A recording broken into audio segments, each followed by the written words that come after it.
confess.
Tātou tūpūrai mo le matalia o tātou whanima.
le sofa le tama ma le alo ma le anganga pa ia.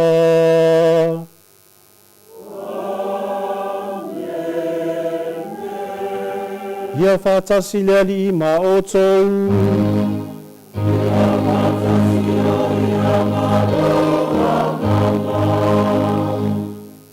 E tātou ai ngai, aves tātou pati moreri. E ko ke dehi paki, aves tātou pati moreri. E le leile atua, taimi uma, God is good, all the time, hallelujah, amen. Ia, le swafa man malo Yesu ke riso te whātalo whātu le tātou a inga. Whātalo whātu ia sa moa o tūlanga whālupe e de o tuai se tala de au auna. Whātalo whāfoi le tātou mafutanga o tātou potu nei, le tātou pureanga a Parramatta i nei au se tālia. Ia, ua tātou whātasi nei o no reanganga pa ia. Wa avea tātou matasi o tātou o alo o lea tua, o tarima fino lea tua, tātou te patipatia haide nei asa le Pentecost, le aso soifua le kalesia, mā tangata ke risiano uma, a wale nei asa, na e aile tai au fau, a wale whauratanga o le larangi. Poi misa la tātou mori whapitoa, whaatasi e kalesia uma lava o tātou tangata mo si o tātou atunu. E po se lilo i tau o whengai mo si o tātou atunu, le neva i tau. I au le nei asai e tātou te wha maulalo luma re tua, ma tātou te wha moe foi i le mana ma mea lofo le nganga pa ia. I a tātou manatua e o tātou tai a maisi o tātou malava i a toa bea le tai. Usum tu whawhine tātou te manatu ne a tātou wangasala, ina iau ngā tātou e whaamamalu le nei Mr. Leo pa ia. O te tau i le tua, e ona le mana uma, ma o tōu soe, o matuang salava i o mawhauwhaunga, ma iau upu, ia mionga na o whaia, ma matawha i oina o le whaia. Wo ouang sala, wo ouang tuang sala. O le mea leo te o le atua ia Maria pa ia, le tau pou pea, i le au a ngeru man au pa ia uma, ma o tōu soe, i o tō tānsia au le li i lo tātou o tua. I alofa mai a te tātou le tua leonan mana uma wha mangana mea tātou ang sala, ma watu i tātou i le ola e whaavavau. Amen.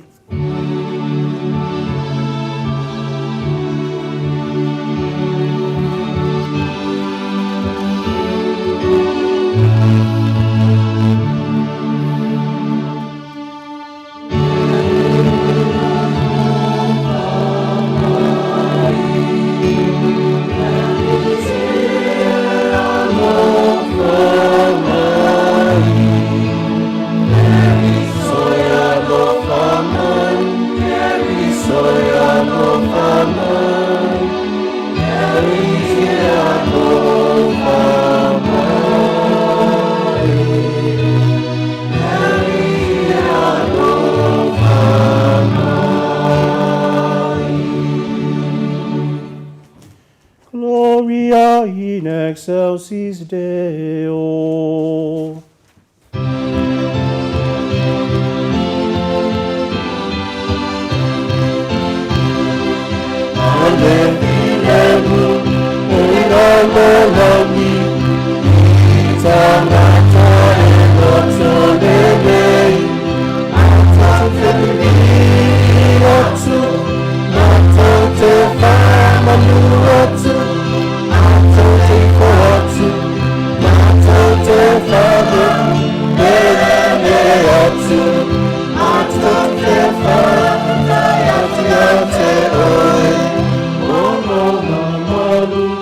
See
ese Yesu Keriso Sasole mama paia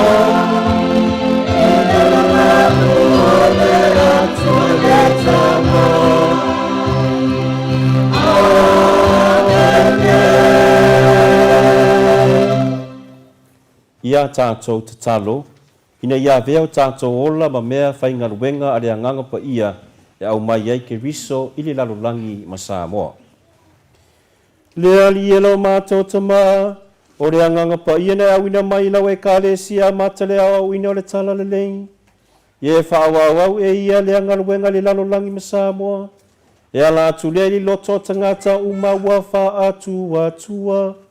O la mātou lenga le nei ala atolo mātou ali o Yesu Keriso lo walo, ua soe fua ia ma pule whatasi ma oe ma lea nganga pa ia, o le tua mo le whaavavau lava. Amen.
Ua whaatutumuina foi lātou uma i la nganga pa ia.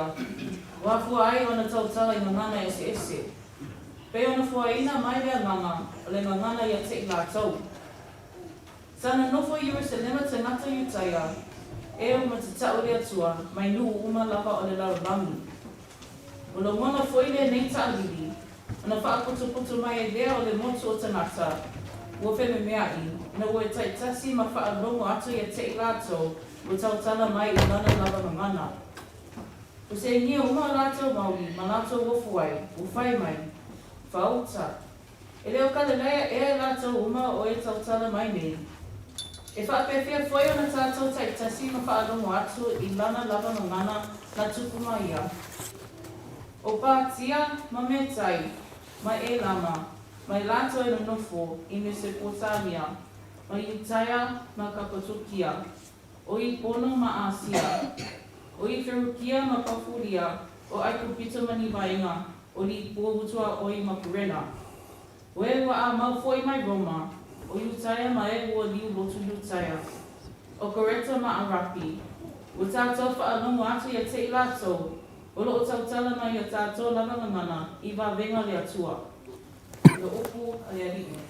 Le atuai whaaftai. O le salamu tariai. E te awina hatu la wanana, e te toe fuata ina fo I le fonga, ele ele. E te awina tulowanganga, e te toe fuataina fo I le fonga, ele ele.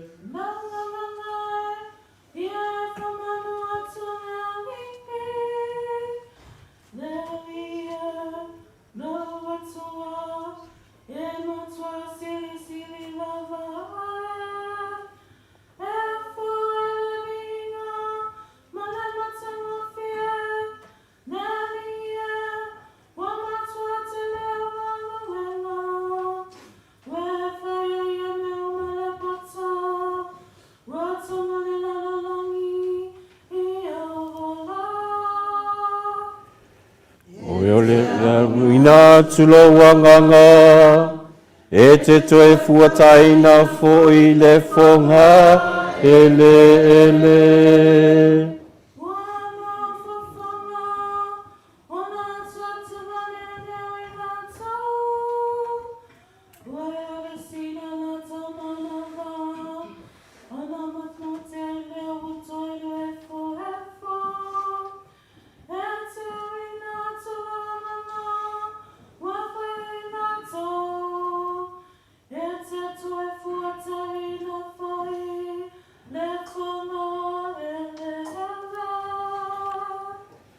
E te awina tulowanganga, e te toe fuataina fo I le fonga, ele ele.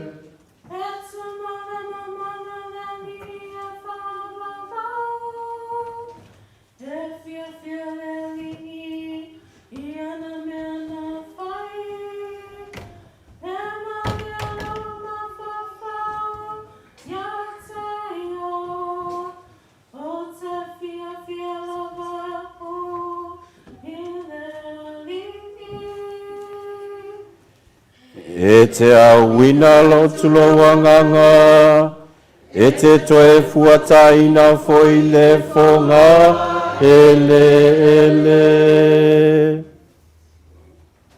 A second reading, a reading from the first letter of St. Paul to the Corinthians.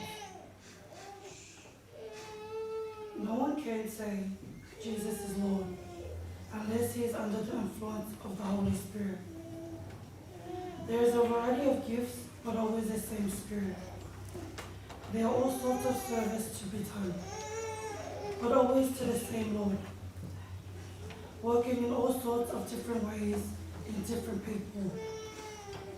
It is the same God who is working in all of them. The particular way in which the Spirit is given to each person is for a good purpose.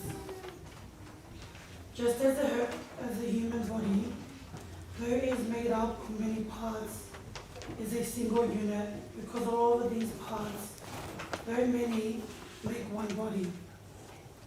So it is with Christ, in the Spirit, in one Spirit, we were all baptized, Jews as well as Jews, saved as well as citizens, and one Spirit was given to us all to drink. The word of the Lord. Thanks be to God. Please stand up for God's blessed commission. Alala mai lalo le tātou ainga pa mo alala pe mena.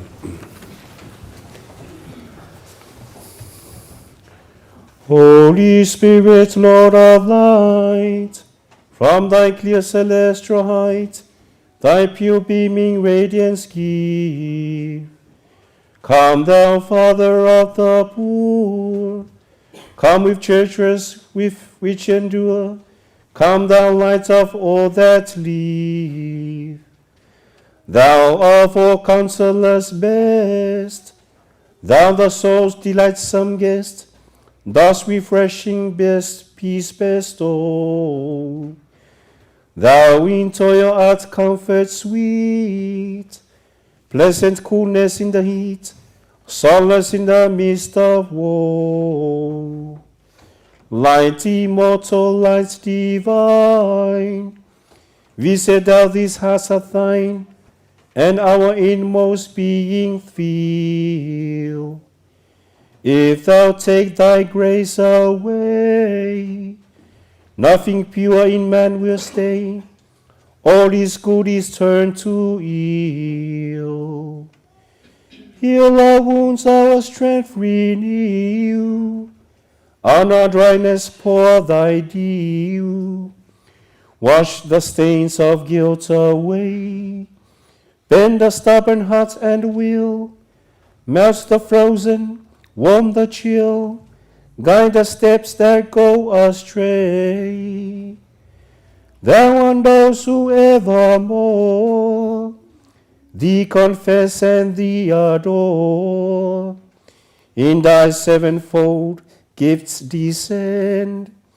Give them comfort when they die, give them life with thee on high, give them joys that never end.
Fata sila lima o tou.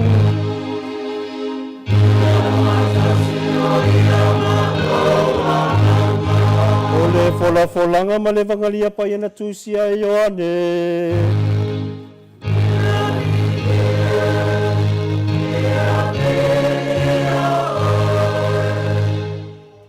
Ioane no mtapu lua se fulu, fola mai le fai pusfulu mariva, fangata mai le fai lua se fulu maritolu.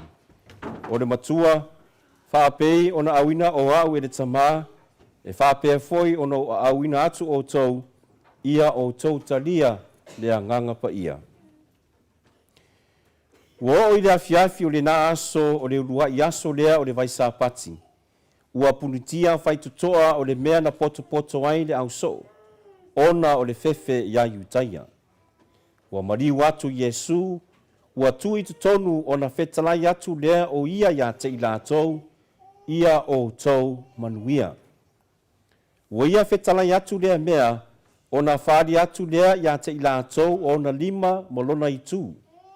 O na ori ai lea o le au soo, ina ua lātou wā ai atu i lea li. O na toe whetalai atu lea o Yesu ia te i lātou, ia o tau manuia. Whaapei o na awina mai o au e le tamā, e whaapea foi o na o awina atu o tau. O ia whetalai atu lea mea, o na mā nawa atu lea o ia ia te i lātou, ma whaapea atu, ia o tau talia le nganga pa ia. O i lātou umalava tau te whaamangaloina ai a lātou anga sala. E whaamangaloina ia te i lātou. O i lātou umalava tau te tuu pēr i ai a lātou anga sala. E tuu pēr lava ia.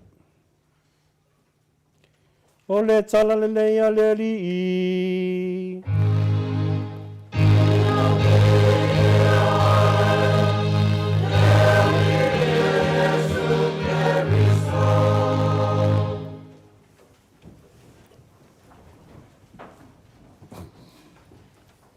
Rafe, I saw your mom slap your head over there. You stay in church, don't go out.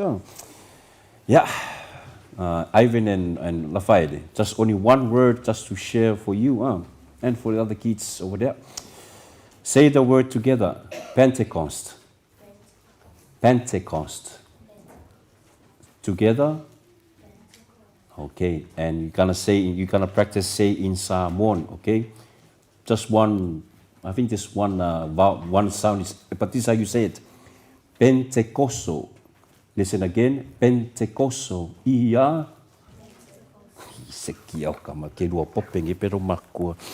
Okay, boys and everybody else, just to, the meaning is a big word, but the meaning of the word has two meanings. If you divide two words, pente and cost, simply it means 50 days. You know what a pentagon is? Oh my gosh. It's a shape. It has 5 sides, but this time pente, it means 50. So it means 50 days after Easter Sunday. Now it's today, so we celebrate Pentecost. And the way to understand Pentecost is who's the name of the third person of the Trinity? In the name of the Father, and of the Son, and of the... Okay. So it's all about the Holy Spirit, okay? You both have the Holy Spirit. Everybody here has the Holy Spirit. We're going to have the Holy Spirit again. And the Holy Spirit is saying to us that we must always ask His help, okay? So when you go to school, you pray to the Holy Spirit. You play footy? You play footy. Oh, okay. Even before you play your game, you pray to the Holy Spirit. Like Father Marcus, I'm going to pray to the Holy Spirit when the Eagles play tonight at 4 p.m. Okay, so Pentecost. Okay, say the word Pentecost. Pentecosto. Ia sa mo wae mo le tātou mawhitanga, ia manuia lava le nei au sa o le Pentecosto, o le aso sa o le anganga pa ia, o le aso foi, o le aso soifua, po le tai au fou, o le ekalesia, ia ma tātou tangata malava, tātou te whawhitai ai Iesu, po le atua foi, ilona wholofolanga, o la iai le whesoa soani sidi, ia tātou e ala lea o le anganga pa ia. Ka tono o to sisina mai ia lau te ula le ula fala a le tātou tunu. Ia o le ele mafuanga o ula li nei ula fala. Ia mo mua lava, ia wa usa moa. E mo i lava o ki fōringa inkia, e whiki o ka bā, ko i kuwaroro ki ngai o ke ola le kauranga. Ia e kau ngāhu usa moa ki sau mai ai. O ke mimika lava o au o le Samoa. Pei lava fo o tō tātou ainga. Ai o au foi o au le member o se tasi foi au ainga a le tātou pureanga e whaingoaina o le ola fou i le anganga. Po o le renewal in the spirit. In the other words, the formal name of this group in Samoa is called the Catholic Charismatic Renewal. Catholic Charismatic Renewal. Mafuanga le nā nanga o whaperola ia avistato pati mo le rii ia le leile atua te mi uma ma aleluia. A wā o le spirituality po o le po tū mataanga o le nei au a inga tu tonu le ka le sia katoliko. O le anganga pa ia o la inga o mea lofa o le anganga pa ia. Ona le upu o le charismatic, it comes from the Greek word charisma, is about gifts. E on tātou whālongo i li tātou upu wholofola nei aso o le mea lofa le anganga pa ia. E whaatatala le loto o le tangata na lafi pe na moe. A wale to iai se fefe, ua tumu i le malosi ma le toa le loto e fola le tala le lei. Au le nei au ainga na amatalia le tātou tamā katina li pio. Ia ma pātele puao, rest in peace. Ma pātele Pentito Maunga, rest in peace. Ma le afionga ia ti a kono kasiano leo pepe, ia ma le tina, ia Ioana Williams, manisi foi tamam tina. Lato whaavaina le nei au ainga. Whaapa ia e le tamā katinane ma le tātou puleanga. Ma la lato tōninga, e la ei pae, ma le ula fala ona o le talitununga lea o le tamā katinani ma le au ainga. Ona ia e le sona ula sesi le ula le nei. Awa le ula le nei a wā o tau tu loto pa ia ma tau mamalu. O tau whailaunga wā to te fola. E upu o le tala le lei ma le anganga pa ia. Alfatasi lava ma le tū maanga whakivisiano ma le whasa moa. O le lae ina lea o le ula lau fala. Tosi sila mailo e se pine sama-sama o le si vaenga lea o le tōninga o le nei au ainga. O le pine sama-sama o le whaelunga vaia lea o le laungutu wafi. O le flame of the Holy Spirit. A wā amaea o na whaini semina o la taufi a wai le nei au ainga. O na whailo la i le misa e whapaia i la tau ma auina atu. I la tau e fola le tala le nei. O le whailunga vaia lea o la tau nei. O tangata o le charismatic e lato te fola le tala le lei o le atua. Na matanga le nei au a inga i le whaingofia wa to tele lava ia mese foi tato a fu mai mango whapea o si siva kongo whalisa. Wafe e kongo whalisa. Le mawhau kongo whalisa. Ia e le silifia lato. Nga whapa ia e pope Paulo Leono i le taimi umae le whanutanga tasi iwa ono lua. Toi whapa ia e pope i oni Paulo le dua. Toi whapa ia i le toa ina ia Pentito sumare ono ma pope Francisi. Le nei au winga lo tangi ai i le kalesia ma le nei au winga, au ainga. Ia tātou ola le mana wha charismatic tātou o langa ma le tātou tapo inga i le atua. Talitonu o le nei asa sa mo wai o te nofo popoe ma o te pole atu pisanga pe le upu fore ainga salva lasi ona le tūlanga lo iei tātou atunu. Ai pau lava ona te tau lava ona te mori atu le whiau o le anganga pa ia mo tātou malava sa moa li nei vai tau le whaingofie. O le upu nea o tātou whaalongo ai po tātou alanga whaafia lo whaapea sa mo wai ia toa pea le taimi. Samo wai ia toa pea le taimi. It's one of those times that these are the words that is so much needed. It's so much heard for our people, calling upon our people. Let the waves, the turbulent waves to be calmed. Ia whaamaolalo tātou loto ia toa I file mu ona o tātou whinaunga. Ma se fo I le tātou savaringa mo sa boa mai se foi tātou tangata a wale sa ili o tātou taitai. Sau noa le tātou tamā aki pikupo a le pati lui mata ilinga se tasi taulonga palimisa e le o le whainga pālota. Na ia whafonga ilfe aule nei mo taitai whaipu whai. Whape upu le tātou tamā. A malepe sa moa e le mawhai o tau whai se mea. To te fiu lava e whaatino tau forfolanga ma tau whai upu a wase manuira tunu a vai luaina sa moa tano whai e leise mea tau te mawhaia. Au noa pe a tau wha mua ma moni tau whaalongo lango I le atua. Pe a moni le tau ia tau loto e tasi. Tasi le loto tasi o tātou tangata. Ui lava o e se senga po finaunga po mawhauwhaunga a wale manuia o Samoa a malepe o tonu lava e moni lava le fotfolanga o le tātou tamā. E le whapeo o lava nei tātou whaipuwhai po tātou taitai. O upu fo I o le tātou tamā e au ngāle lei lava mo tātou umalava Samoa. A wao tātou umalava o I tātou finaunga o e fo tātou manatu. Tātou leo fo'i. O tātou whaari ai, I le tātou langona, I le tūlanga lea o eiso tātou atunu. Le pose lilo, te le manao to e whaapalapala fua le malu pa ia o le atua i upu i mawhauwhaunga i la ngona o tātou tangata ona le nei i tā upu. Ai tātou a vea upu mai tātou tai mai se foi malanga pa ia to e whaaleo atu ma le mana o le nganga le atua ia toa bea le tai. A wao le wala au le nei o le tātou alii mo tātou mai le tātou fola ma le nei aso sā ua tofa mo le ekaresia ma ke wisiano uma fe tau le lei ma sā moa li tūlanga lau iai.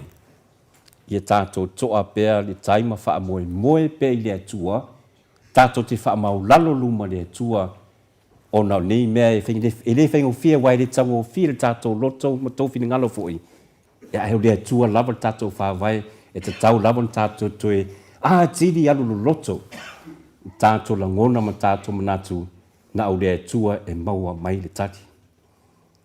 Ana pōna sa i se tasi tina, share mai se tasi video se tasi foi uso fai fe au, ta tōru polisi fo tō sile fia, wa tangi le uso sungu le whawhia ngainga, whawhia tangi atu i tai fai upu fai, ma tai e kare sia.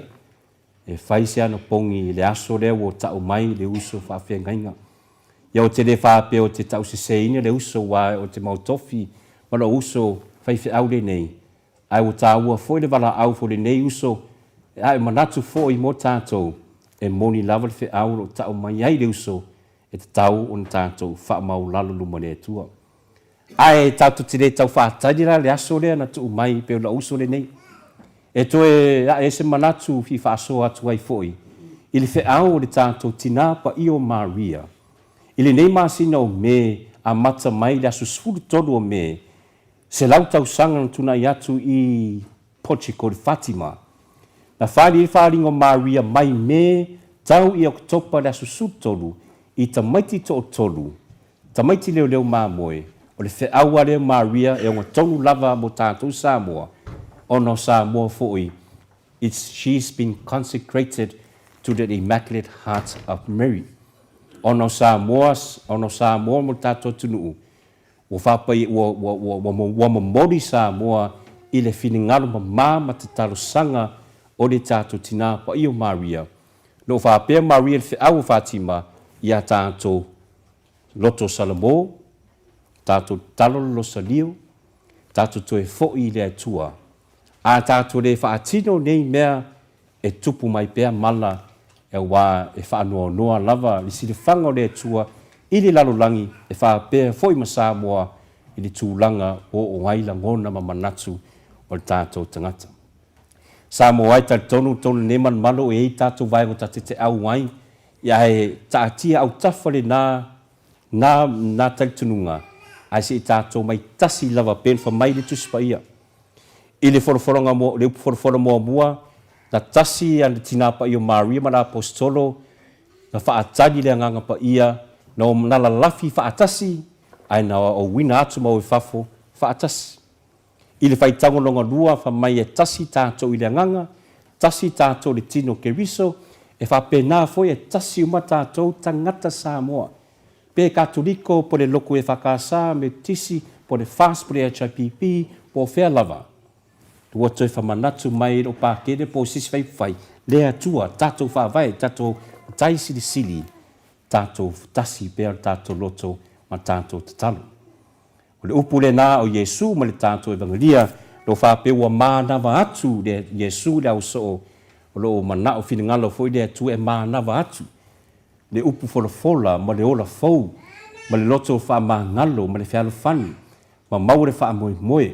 Ui lava e fōringa mai e wā vevesi, wā ngumi mea uma le nei vai tau, a se tātou wha mālosi, tātou talo mo tātou taitai. Tu ia le nā wa lava. O ti ngā mata, ti ngā taringa o tātou tingata i manatu whaalia, ai se tātou suia, por mena sa no mai ai li tuspa ia, pa pēnā foi mana uswhai whiau, ia mana nei tangata whatau wā, ai a fua mai uma mai le tua, tātou maua le loto e tasi mil whamangalo, a wāse manuia mo Samoa, ma le larolangi. Samoa ai le no tātou le vivesi, o lo vivesi tō tele o atunu e foi lātou whawhita uli. Ia o ia foi tātou nei taimi whaingatā. Ma nei rui tau. Ia avea ma se mea e toe whaapopoina ai le tātou mālosi. Mō rea tua, mai se foi le tātou alofa, mo le tātou sao, mo le tātou ai, mo le manuia mo Samoa. Ia Samoa ai, ia, o la tātou mo mori pēr, tātou talusanga le ngata e le wapena o nei, aso uma, pēna whamai ai le tina pa i o Maria Fatima, ta talo yaso uma. Ana pongi yaso uma. Wha moe moe le atua yaso uma, wa na o nā, e a fu mai ai le manuia le atua mō tātou tangata.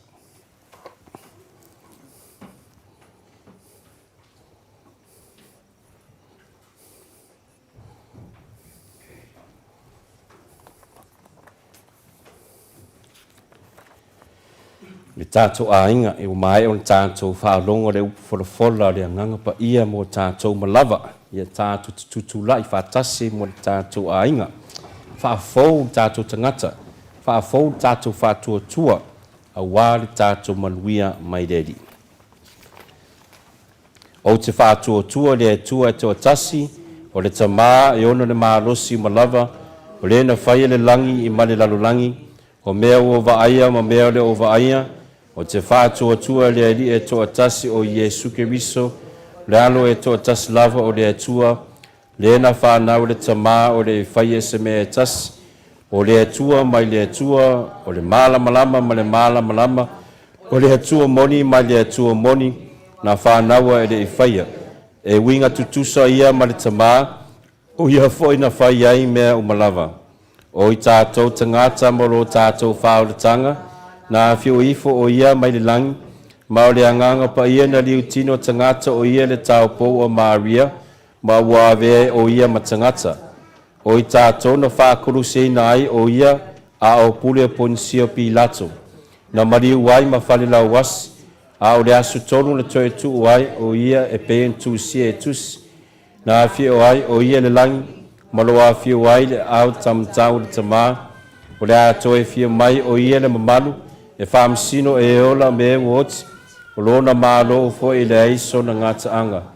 O te whātua le anganga pa ia, le alii o le fo ia le ola, o le whio mai le tamā ma le alo, o le ufungia ma vi ia whaatasi ma le tamā ma le alo, o le na whetalai mai ala mai perfeta, o te whātua le ka le sia tasi, e pa ia e ka tuliko ma apostoliko.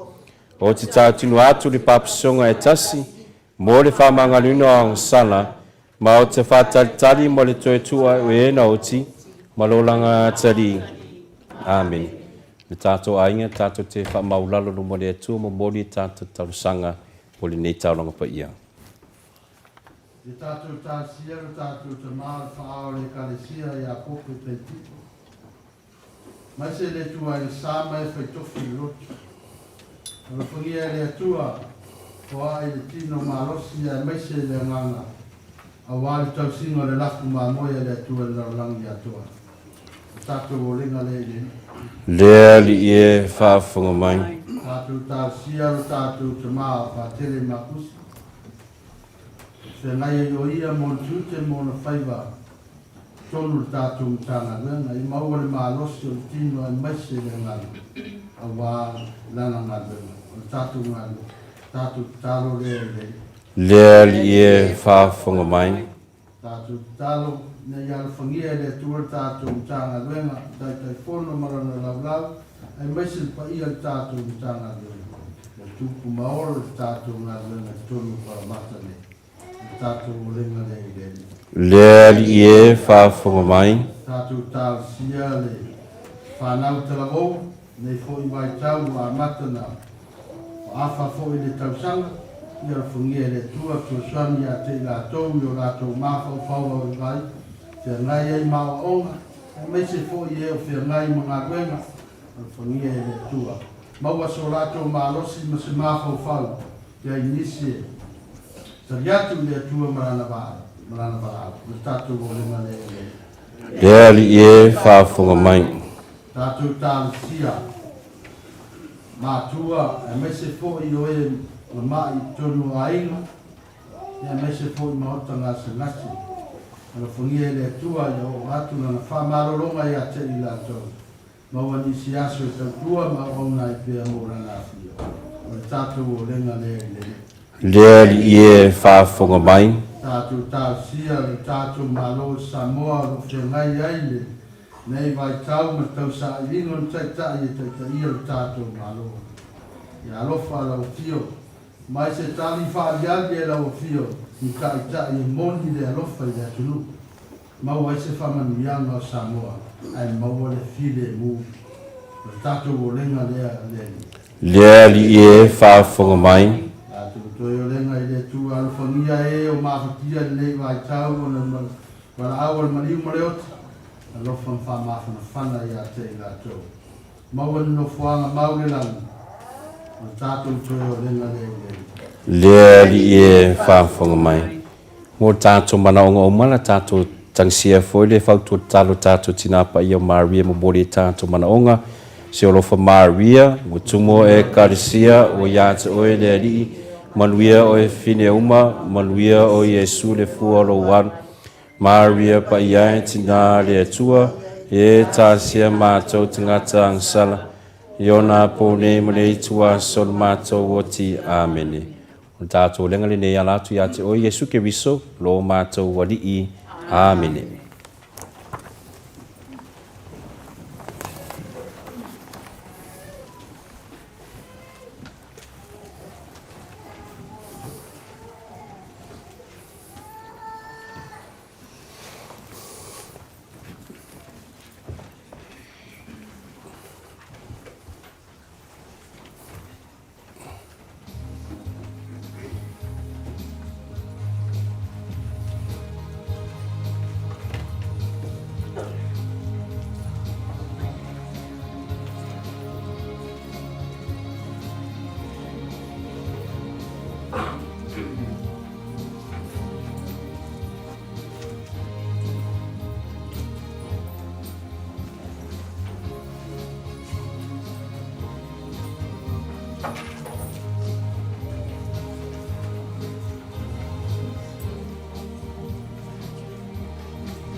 soma tu whaafine o tau te talo ne ia tali le leia na o le tauranga mala o tau le tua le tama e ona le mana uma.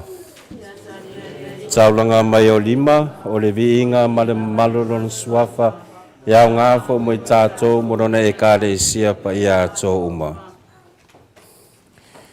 Le lie ia velenganga pa i oe wholafolina mai e taitai na i mātou i le upumoni atoa ma i e whailoa mai e i mātou le winga atoa o le ne taulanga la mātou le ngale ne ona ke risolo mātou wali i.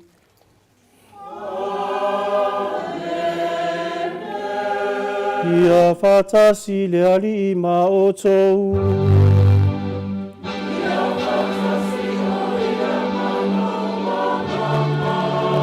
Ina sia ia o tou loto.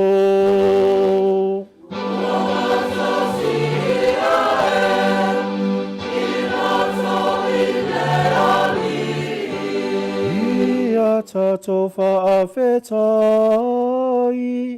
I le ali lo tātou atua.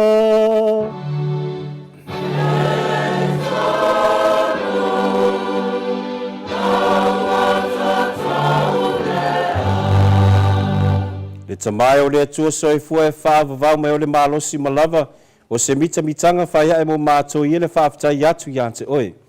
O le aso neina e au ina ifo le nganga pa ia I lātou ua whailonga ina e a vea mau whanau ona lolo lato au wai I le ola fou o le alo to tasi ma ue au mai ai le atuanga o le misterio o le paseka. O le aso nei mātou te whaama maluina le amatanga mataina o lau e ka le sia ina ua whailoa mai e le anganga pa ia I atunu umasa moa le atua moni e to tasi. Ma ua ngausia e ia mai ngangana e tele atangata le leo e tasi e tautino atu mai le whaatuatua e tasi. O le fie o le te tua whafo I le lalolanga I atoa, au pepese tu mau au le langi I lovi inga.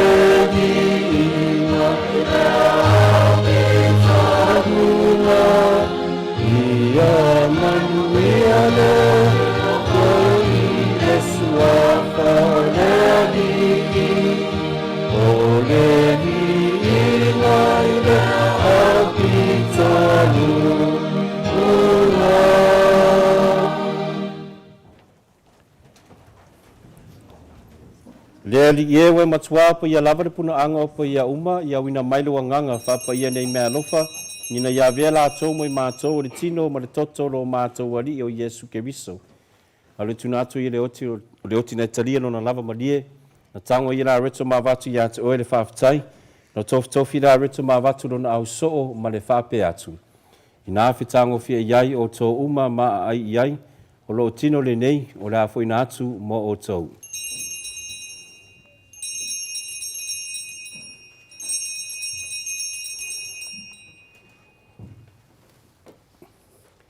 Ina wa mai le tama fitanga le tango I le ipu na toi avatu ia ia te oe le whaafitai ma le vi inga na tu atu le ipu na au soo ma le whaape atu. Ina afi tango fia iai o tō uma ma whenu mai iai o le ipu le nei o le toto le whenga inga fau ma le whaavavau o le a whaamaringina I o tō matangata uma ina ia whaamangalo ina ia ngasala I o tō whaere nei sauninga o le whaamanatunga o au.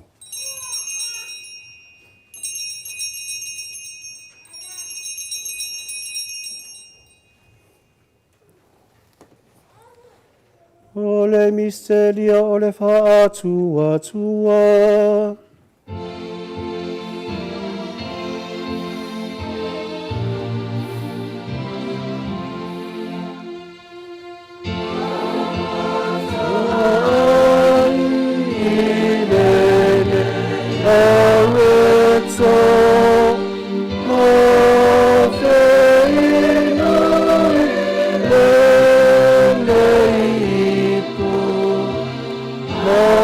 Te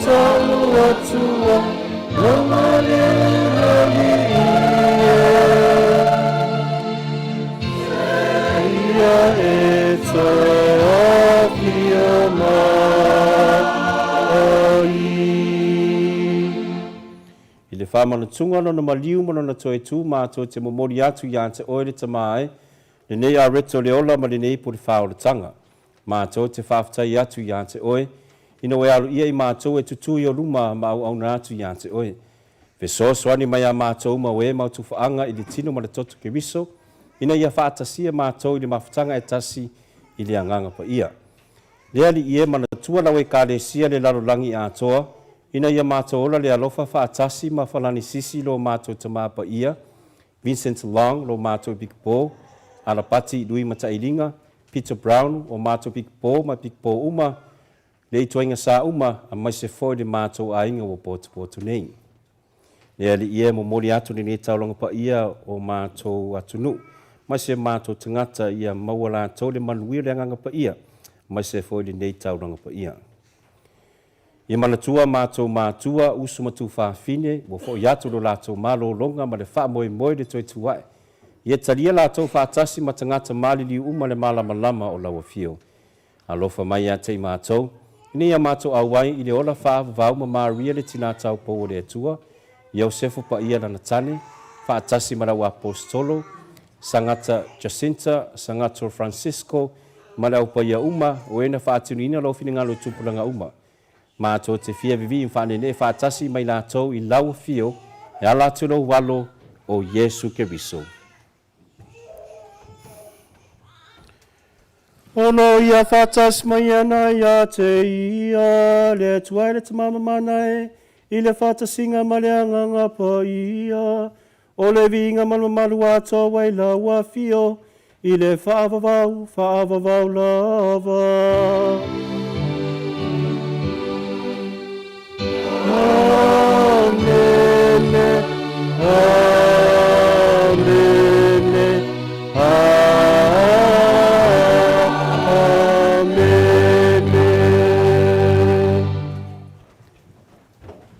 O le poloinga le whaola ma whamautu iala ia onga pa ia, ma whaien whamarusia tātou e ta talo atu.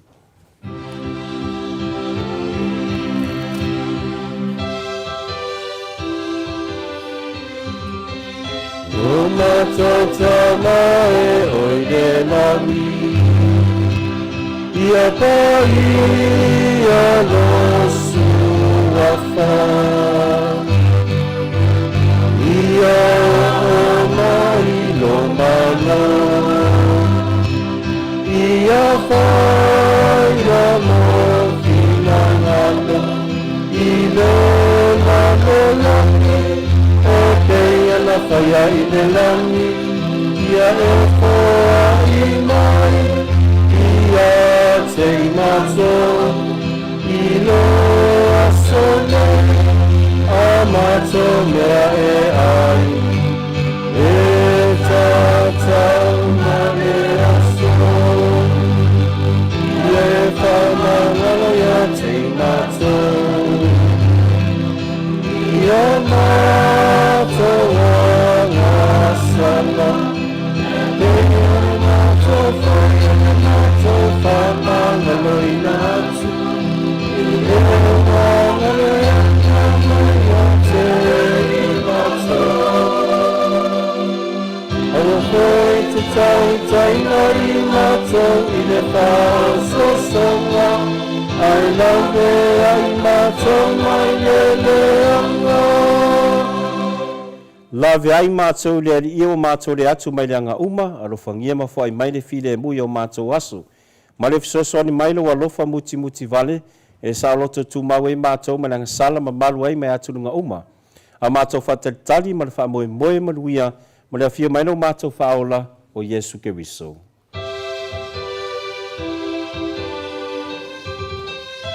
Awa e au le malo, na le mana atoa ma le hina, e whaawava ulava.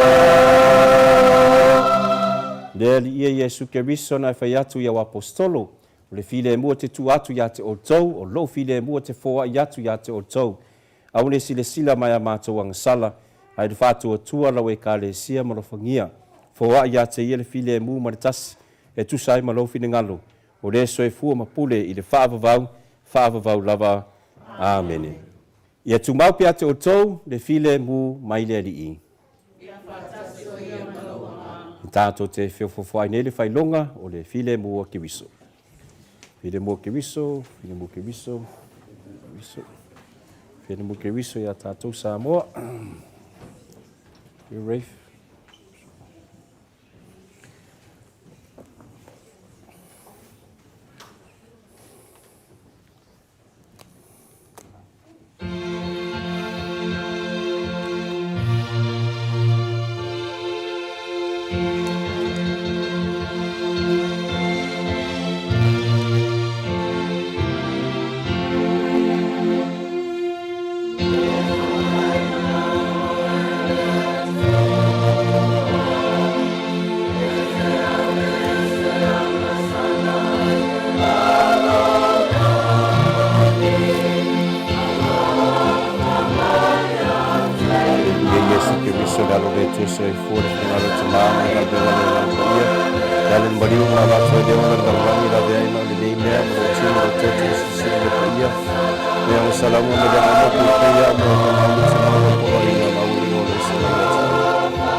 Behold, the Lamb of God who takes away the sins of the world.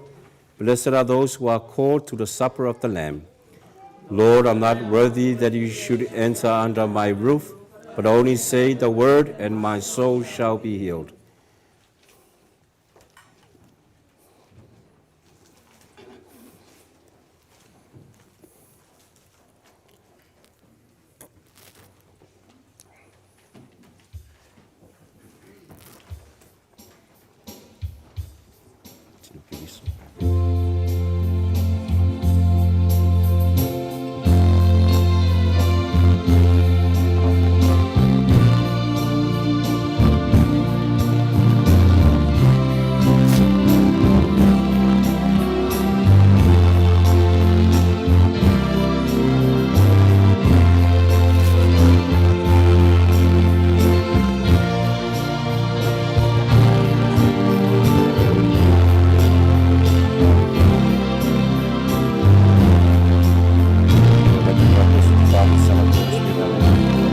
Body of Christ.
May Almighty God give you pardon and peace in your life, the Father, the Son, and the Holy Spirit. Amen.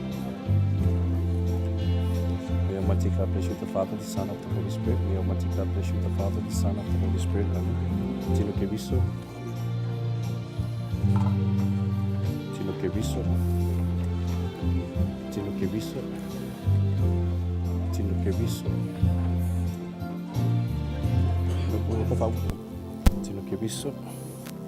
Tino que viso. Tino que viso. Tino que viso. Tino ke viso. Tino ke viso. Tino ke viso. Tino ke viso. Tino ke viso. Ordan or I oi Father, Son of the Holy Spirit, amen. May Almighty God bless you, Father, Son of the Holy Spirit, amen. May Almighty God bless you, Father, Son of the Holy Spirit, amen. Tino ke viso. Tino ke viso. Tino ke viso. Tino ke viso. May Almighty God bless you, the Father, Son of the Holy Spirit, amen. Tino ke viso. Tino ke viso. Kaliwa.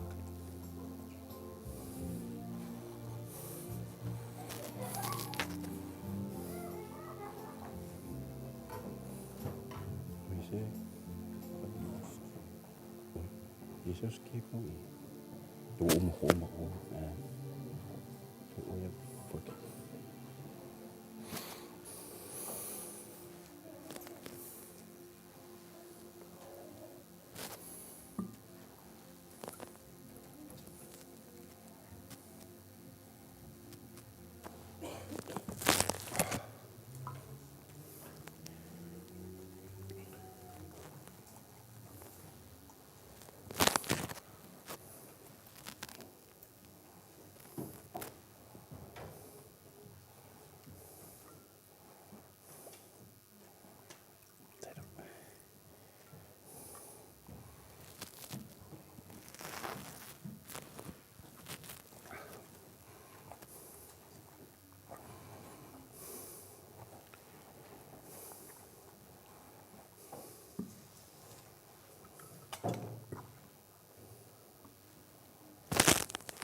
Ia tātou te talo.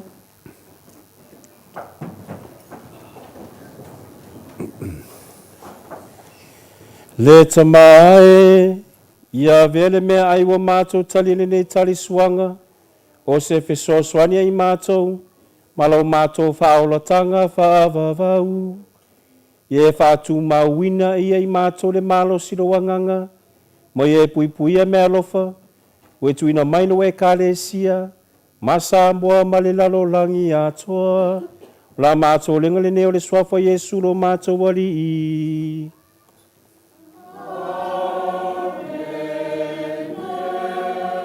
Ai le whauina tātou talonga pa ia e whatulole a whiru tātou i whalo Yesu ke wiso, mo le atu ai le whamalo ma le whawhatai ma le sai foi, o le tātou mawhtanga le nei au sa o le Pentecost, mai te a sa moa, tulanga whalupe, ia mai se foi le tātou mawhtanga, ia le ofionga le whaletui a Kalmeni, ia mai se foi le tama le tatei fono le pa i laulau, ia mai se foi tupu mai, maunga tele tau i maunga iti, ma lo lava mo le tātou tapo inga mo le nei au sa, ia e whatulol whafonga mai sa moa, ia whawhatai foi le tātou i kālesia mo le tātou na unanga le nei, tai au, whawhatai lava le kālesia St. Mary's, mo le tātou whainga taulanga, ma se foi le tātou na unanga foi i le nei au sa, ia e whawhatai foi i le tamare au singa, whawhatai foi i le whionga le tamata te fono, tamai futialo, mo le tātou na unanga whatasi, mo le whapito foi mo le tātou whaipese, ia nei taitaina foi e St. Mary's, ia mo tātou Matagaluega, ia le whangalo foi le tautua foi, ia le tātou awainga foi le maoto sa, movingo le atua,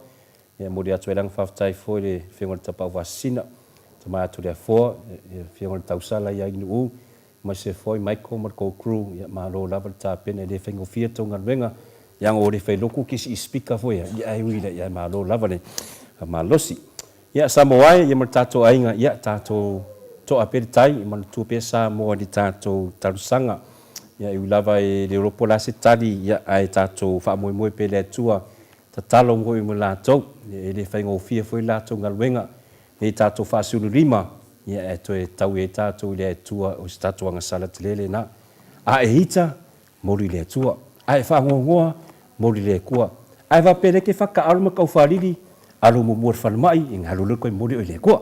Ma ngui lava le nei asa, whamanui la soifu le kālesia tātou ma lava, a mai se foi nei aso, ma ngui lava nei vai aso, o saili pamphets la afo ko ya pani a ka kalo mo ios ia fata sileli ma oto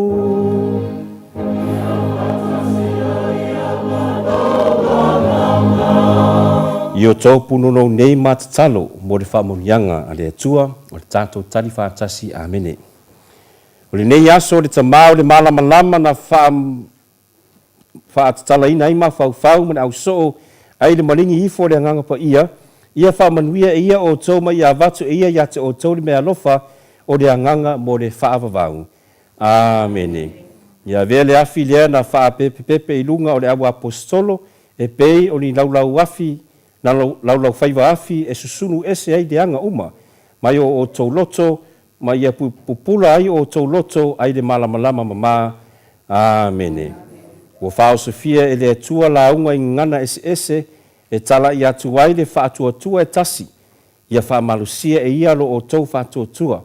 Ma ia whaataunu e ia lo o tau whaamoemoe ina i o tau whewaa iai ma ia iai i se aso. Amen. O le whamunianga whapitoa lea mo tātou whaipufai. Nea li ia mo le whamunianga whapitoa mo mātu taintai. Ui lava lo whengai lātou ma whengatale ne vai tau lea li ia. Ia whamanuina o lo mananganga pa ia tei lātou. Ia avea lātou ma teitai. Ia tasi foi lātou loto. Ia wale manui o sa mo mātou tangata. Amene. O ti o tau mal fia o le file mo ke riso. Aleluia, aleluia. Let's wae whaftai. Aleluia, aleluia.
Bye, kids. Thank you.